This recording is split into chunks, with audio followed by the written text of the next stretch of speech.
thousands of professional vocal artists the world around owe at least part of their professional success to the training they received in the Adirondacks during the summer. Here to tell us about the Seagle Festival are Tony Kostacki, the general director, and their artistic director, Darren K. Welcome to you both. Thank you so much for coming in the spotlight today. Thanks for having us. Yeah, Thank you so much. So, Tony, how long has the festival been in existence?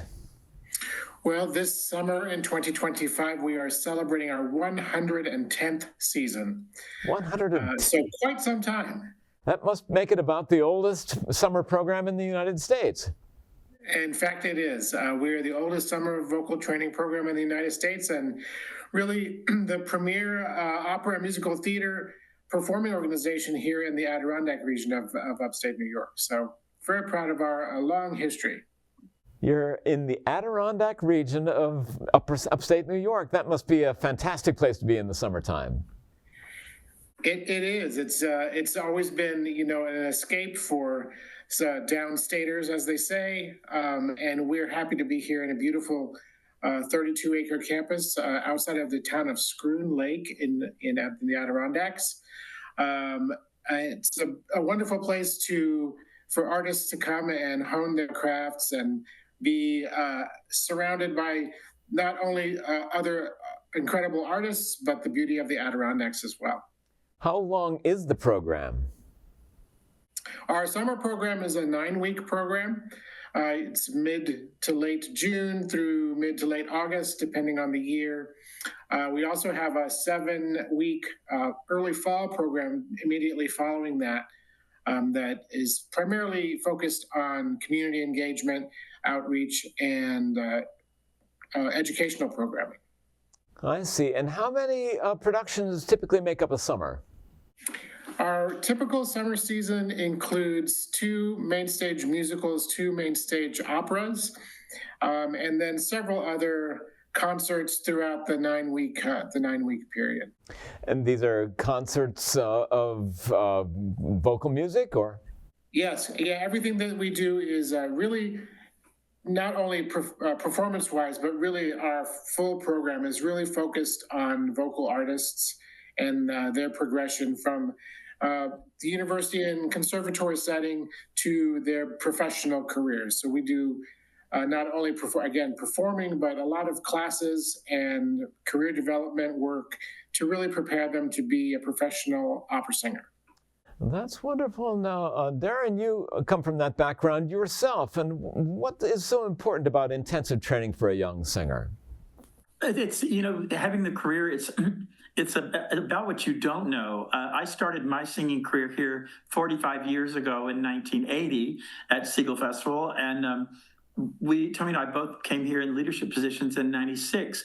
And what we quickly learned was that what I learned through the School of Hard Knocks building my singing career, nobody was teaching at the university level. So nobody was talking about financial planning. Nobody was talking about strategic planning. Nobody was talking about audition techniques. Like, you will spend your life auditioning for companies. If you're successful, you'll do many auditions every year. And having that just be a part of what you know how to do and have it be in your arsenal of the skills that you have.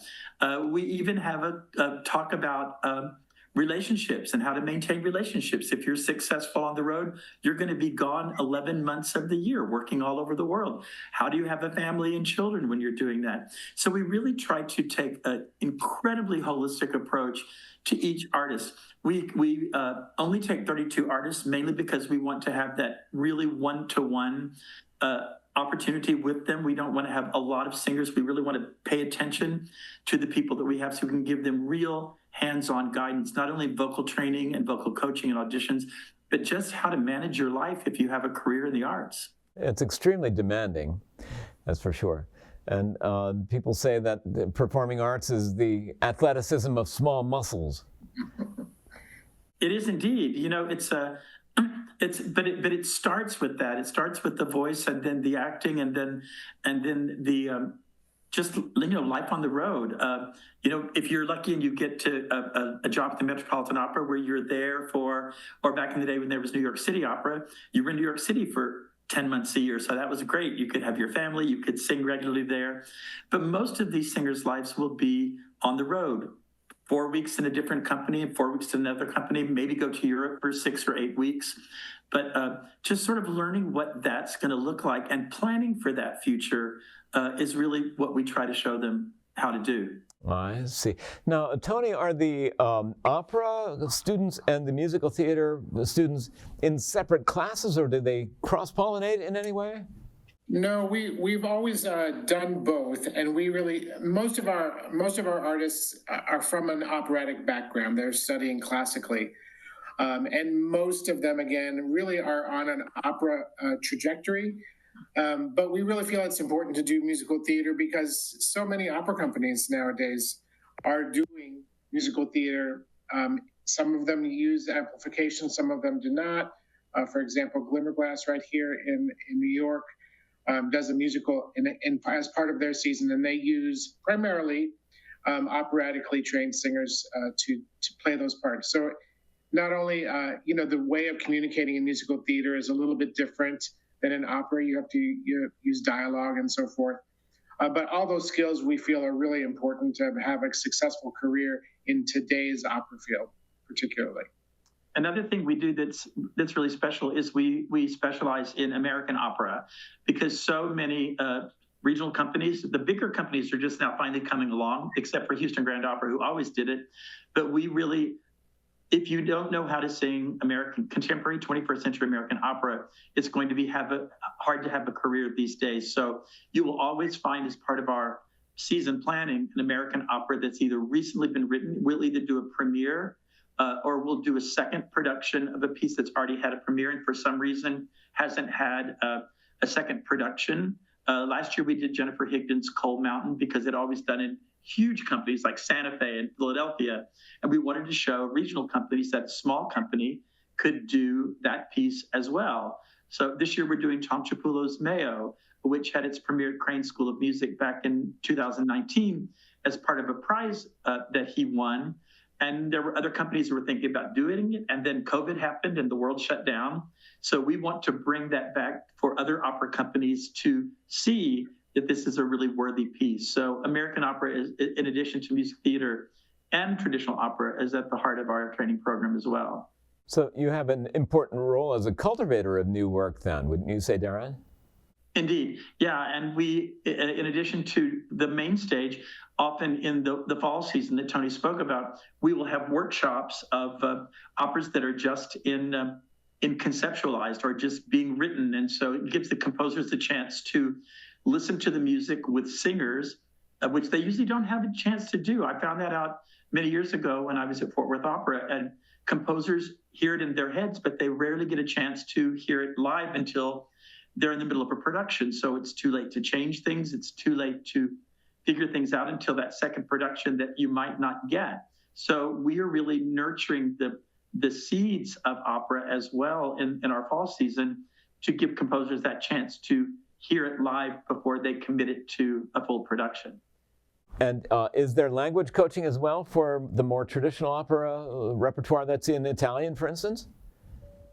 Yes, absolutely. We have a full staff of musical staff of coaches that work in the industry, vocal coaches, and language experts.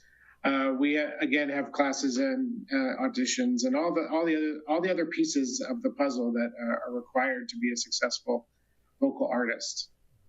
This year we've added a conductor to our coaching staff. And so the conductor is from Florence. So he's obviously fluent in Italian. He's Italian.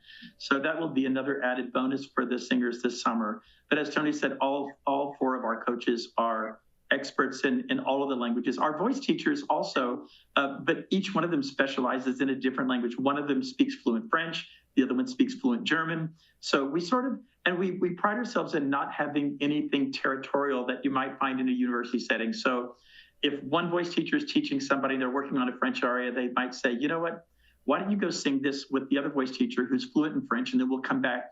So we all meet all summer long trying to figure out what that each singer needs and provide that for them. I think we're one of the few companies that every single decision that we make is completely artist focused.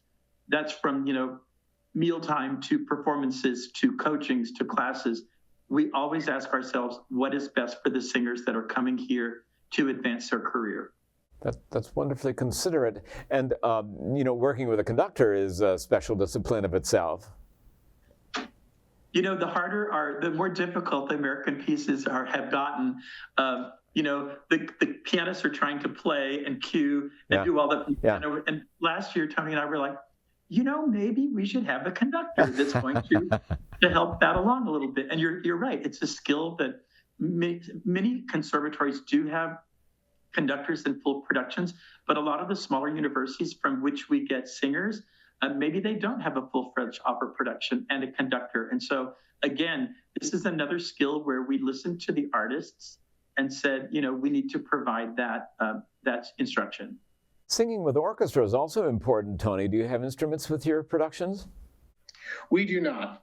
We perform our operas with two pianos and get a pretty good orchestral sound out of two pianos. Oh, yeah. We have some wonderful pianists who are able to find the things that are missing in a piano vocal reduction of a score and fill those in with the other two hands.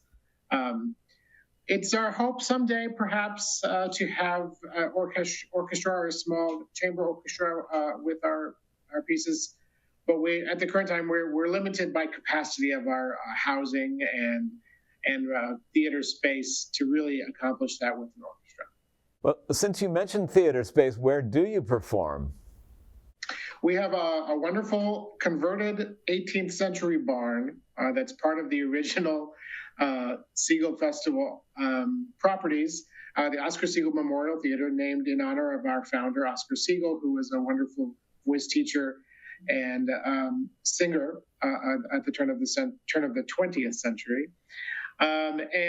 It's 175 seats. It's very intimate. It's very Adirondack, and it has a very wonderful feeling of nostalgia when you walk in the building that, this space has been sung in for 110 years. Oh, there's not very many spaces like it. It's a really special place. And do you ever do performances outdoors?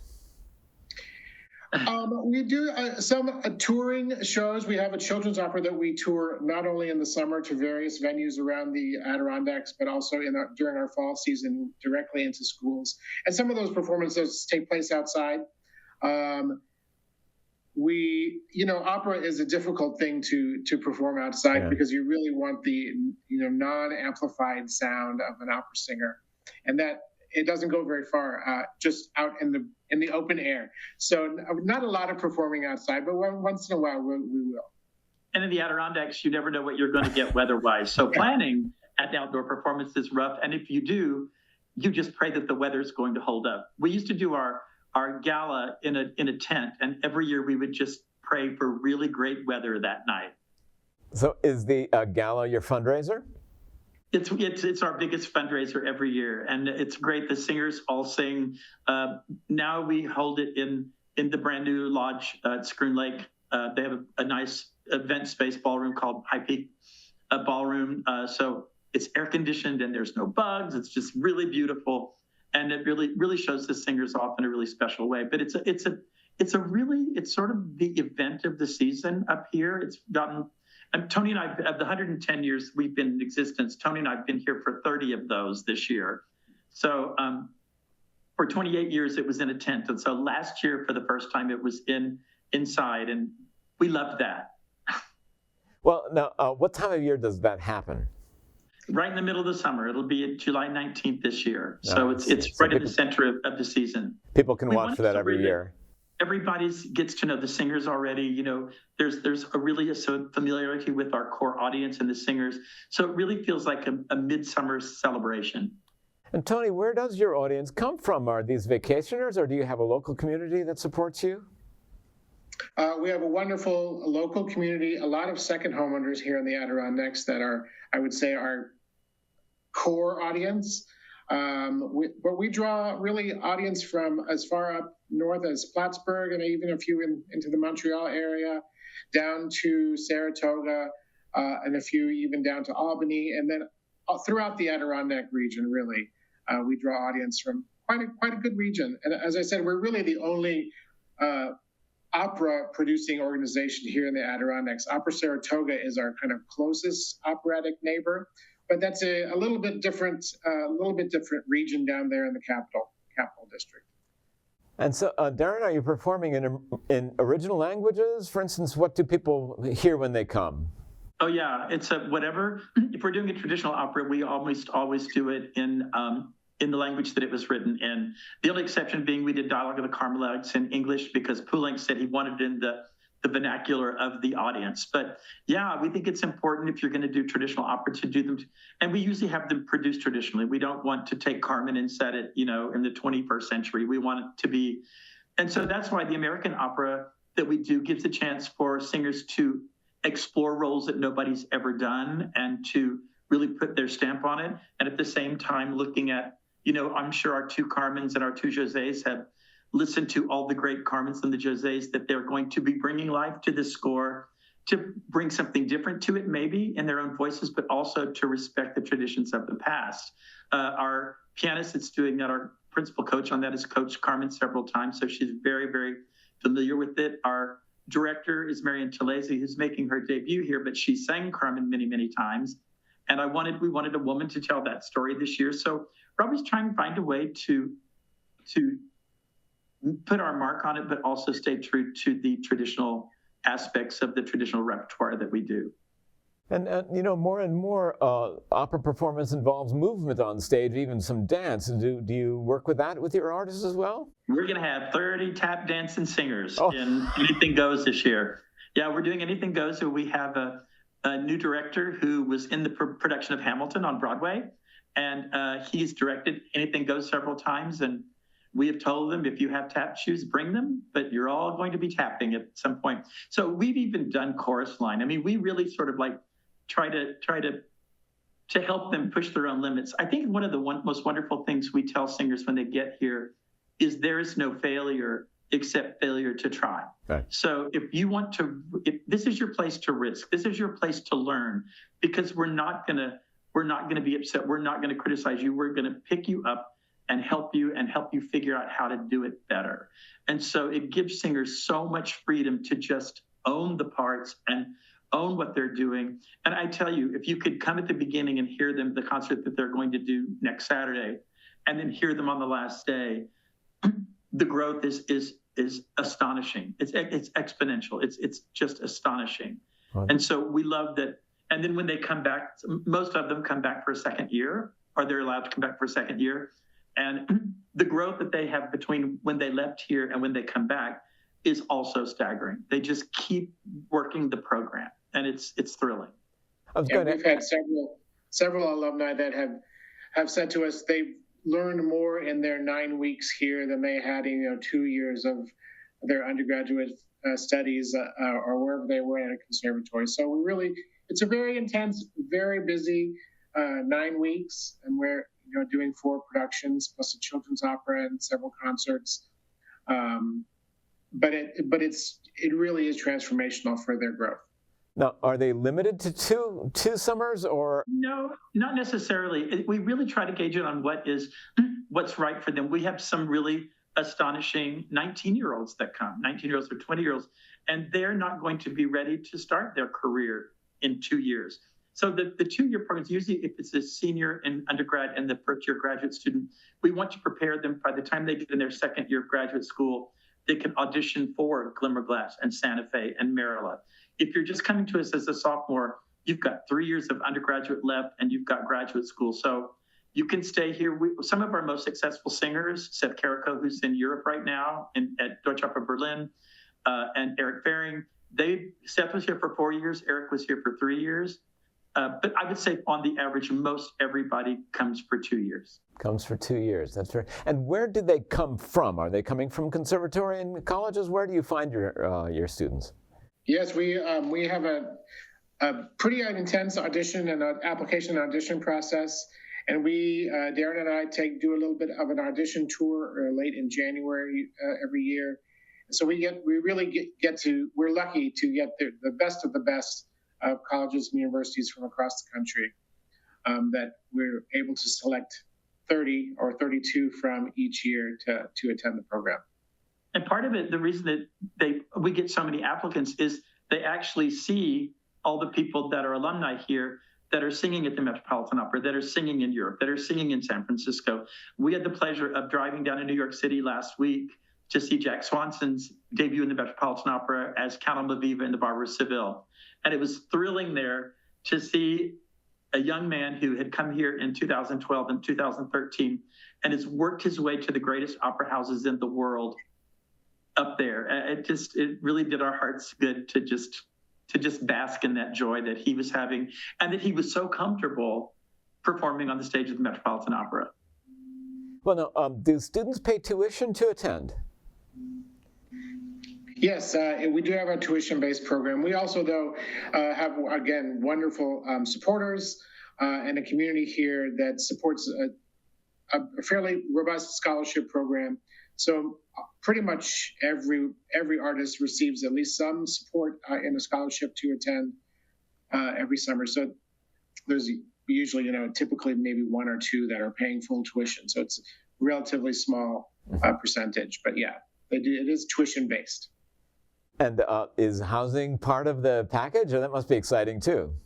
Absolutely, yeah. We really try to take any responsibility other than their artistic work away from them for the summer. So their housing is provided. We have about 15 buildings here on our 32-acre campus, including several cabins where everybody lives. We have meals provided. We have a kitchen and a chef that's here for the summer. It's very much opera camp in that aspect, where everybody pitches in to make everything happen. All the artists are assigned an hour of kitchen duty per day, so they have they're either helping prep and serve meals, or they're helping to clean up after meals. Again, to keep that really intense schedule going in a very camp style fashion here in the Adirondacks. Do they get to enjoy the environment, enjoy being in the Adirondacks some? Happily, they have most every Sunday off. And so oftentimes one of our voice teachers and I really love hiking. So we'll take the hikers up a mountain. Tony's taken some on a boat. Some of them get in the car and go to Montreal because they've never been to Canada. It's just a short 2-hour drive. So their Sundays are theirs. Sometimes they're just exhausted and they sleep in all day Sunday, and that's fine too. But most of them really do get a chance to get out and enjoy it. And as Tony said, we have really amazing supporters. Each one of the singers is adopted by a host family. So they are often, their host family will take them on a boat ride into dinner. Some of the host families just bring your friends. So we'll have one of our supporters. I had 14 people at my house for dinner last night. So I think what's helped us with our supporters is that we've, from the beginning, really given them access to the artists. We want the artists to know them and them to know the artists. And frequently, after the 30 years that we've been here, you will see one of the host families say, well, so-and-so singing in San Francisco, and we're just going to have a vacation and go see their debut at San Francisco Opera. So the ownership of the donors and the patrons is really remarkable. And so we had 3 or 4 of them that were singing at Glimmerglass, and we had a bus of 55 people that went there to just see them sing at Glimmerglass. So fantastic. That support is really special. Yeah, and that's another skill that they, as artists, need to develop. I mean, for their entire careers, they're going to be face to face with patrons, donors, and folks that are supporting the arts. So having that first experience with that here in this kind of environment is another skill that will help them in their careers. And do you have alums who return to help teach in the summertime? We have several alums that have come back as faculty members or staff members, and many that have come back just to give a master class or to talk about their careers. Each year at the gala, we honor one of our supporters as well as one of our alumni that has had success either as a singer or have gone on to some other kind of careers. So that we always have them talk to the artists about how they got to where they are and how being here at Seagle influenced their career. And do you welcome volunteers to help with your productions from the community, for instance? Only from the front of house. Like we have volunteer ushers and we have volunteers that sell refreshments and things like that. But all of our backstage crew, for safety and everything, are all many of them are in college still, but they're all aspiring professional set designers, costume designers. The leads in those departments are often people who are having career. Our costumer, Pat Seiler, has been at Virginia Opera for 40 years, and she comes and brings her expertise and works with the college kids that come to work with her. But everybody that's backstage is a professional that is either aspiring or having a professional career in stagecraft. So that's paid staff backstage? Yeah. Yeah. That's fascinating. And do you have people who come expressly to learn about stage technique and costume design? Absolutely. And yeah.